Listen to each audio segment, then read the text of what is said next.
Welcome back to World Drum Club, everyone. I'm Kalani Das, your host and teacher here. And in this lesson, I'm going to be showing you some tips and examples of how to embellish a groove and how to play shaker and maybe get a little more out of it musically and just give you some ideas. So here we go. I'm using a metronome, 80 beats per minute. I'm using this cluster shaker made of a lot of egg shakers glued together. I did not make this, and I can't tell you where to get it, sorry. But I like it. So I hope you do too. So let's review kind of the basic shaker groove, right? And I've talked about this, I've taught this, we've got a lot of shaker videos out there. But here it is. This would be the typical go-to shaker groove, right? 2, 3.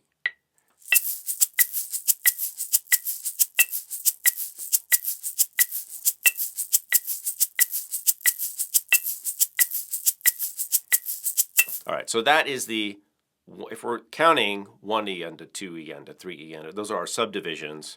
If we're thinking that way, we've got that kind of grid in our mind, then this would be accenting a 1, a 2, a 3, a 4, right? It's the beat right before the main beat and then the main beat. Here it is again.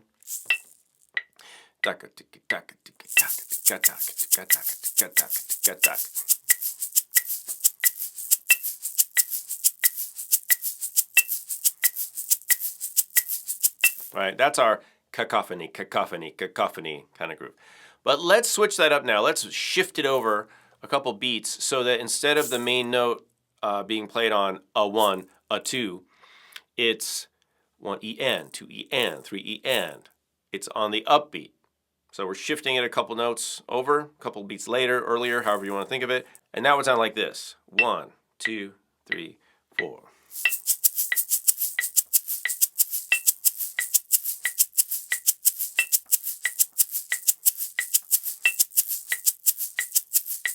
One E end, 2 E end, 3 E end, 4 E end, 1 E end, 2 E end.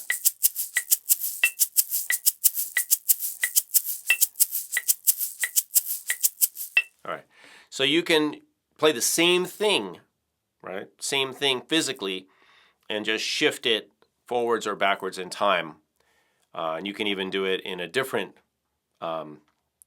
You could shift it less, like 1 beat or 2, or 1 beat forward, 1 beat back. I'm not going to do that right here. You can experiment with that yourself. Let's move on and look at another way you can kind of spruce up your groove a little bit. That sounds like a podcast. Spruce up your groove with Kalani Das. Let's look at that. Let's do a little, I'm going to call it an ornament. It's like a, I don't know, what is it? I have no idea. It's like a little ruff or something. Little roll, a little rough. And we'll put that in there, and that's just shaking faster. Literally is like a 30-second notes. If we're playing eighth notes now, it's like just going double or quadruple speed and putting that in there towards the end of your phrase or wherever you want, just to add a little bit of interest, make things more fun. 4.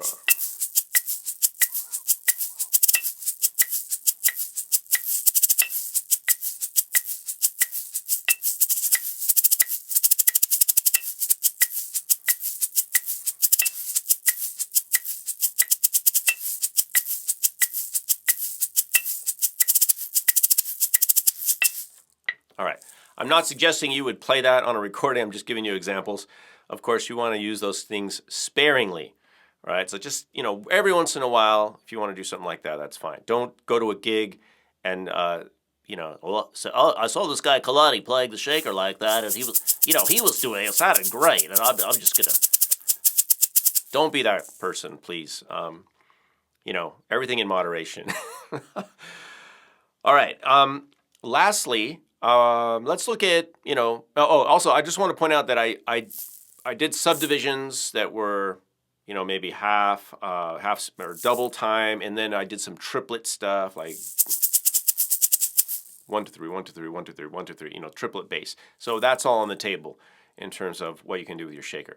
The last thing I want to talk about actually is something that came up for me on a gig. I was playing with Barry Manilow years ago, and there was this one song, and I forgot the name of the song, but it had this, I don't know how to describe it. It was not necessarily a fast tempo song, but it had this one element that we wanted it to feel fast. Like we wanted a fast shaker part, but then the rest of the song had this sort of overarching gliding quality. I don't know how to explain it. But the tempo, so I was playing even just one egg shaker, but I was playing it like,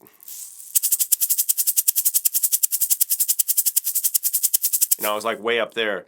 It was one of those like train things, right? And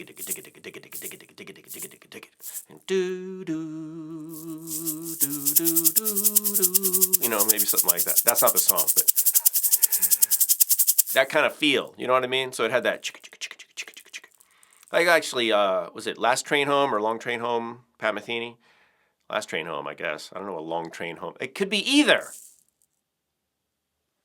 Something like that. So I want to talk about that because if you ever run into that situation where you've got to play this, and let's figure out actually what tempo that might be. I don't know. I don't know how to work this metronome. 1, 2, 3, 4. 1, 2, 3. All right, so obviously the issue with playing something like this is you are going to get tired, and you need to play efficiently. You need to conserve your energy. So I just want to point out that the faster you play percussion, usually the less movement the less space you're going to take up, the less you're going to move, the more constricted your movement space is. So you might be playing slowly, and I know this should be common sense, but from what I've noticed and what I've seen people do, I don't think it's always obvious. So I'm just saying it so it becomes more obvious. If you're playing like this, look how far my hand is moving here. But if I go now, my movement, and this is just physics. It's just you can't move the same distance at a higher speed. I mean, you can, but it just uses a lot more energy to shift that back and forth and to take time to travel that far. So, I know it's common sense, but I'm just going to say it again. Because when you go really fast, you got to reduce your movement way down. And you can do that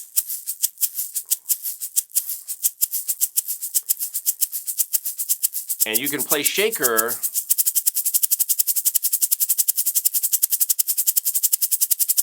I'm not moving that much. You only have to move the width of a shaker, right? Because all you're doing is trying to get the filling to smack those sides.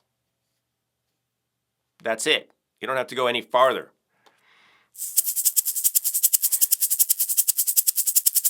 So don't try to go. You don't have to do that. So just remember, slow, you can take up more space, and actually you should do that.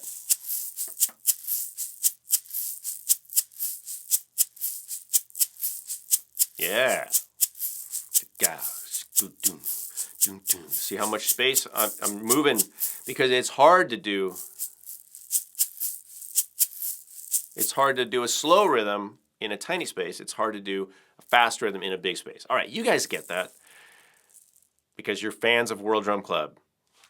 You guys are the best. No, just do some gratuitous pandering.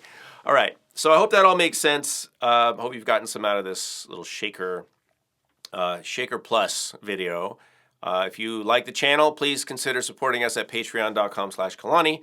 Whatever you do, make some good music, cheer some people up, have fun, hang out with your friends, go play some music for older folks or for kids, All right, I'll see you guys next time. Thanks for watching.